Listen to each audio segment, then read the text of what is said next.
কিসের অপেক্ষা করতেছো তুমি? আমি তো এটাই বুঝতেছি না। তোমার মা মানে অনেক গর্ব করে আশা নিয়ে বলে যে না, এবার অনেক পরিশ্রম করতেছে আপা, এবার দেখবেন অনেক ভালো রেজাল্ট করবে, এবার দেখবেন ভালো কিছু একটা করবে। তুমি তুমি পড়াশোনা কোন জায়গায় করতেছো? হোয়াটসঅ্যাপে? তুমি পড়াশোনা কোথায় করতেছো? ভিডিও গেমসে? এই যে রাত জেগে জেগে সময়গুলো যে নষ্ট করো, তুমি কাকে মিথ্যা প্রমাণ করতেছো? তোমার মাকে? তোমার মায়ের কথাগুলোকে তোমার মিথ্যা প্রমাণ করতে এতটা ভালো লাগবে তোমার? হ্যাঁ, হেসে হেসে কথা বলতেছি কিন্তু, অনেক ভারী কথা বলতেছি কিন্তু।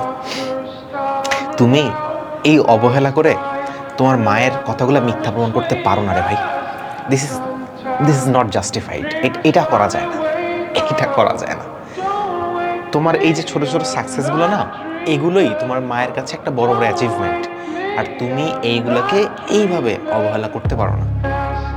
ইউ হ্যাভ সাম লায়াবিলিটি, তোমার কিছু দায়িত্ব আছে, তোমার কিছু দেওয়ার আছে, এটা দিতে হবে। ওটা মাথার মধ্যে রাখিও, হ্যাঁ? তাহলেই হবে, আর কিছু লাগবে না।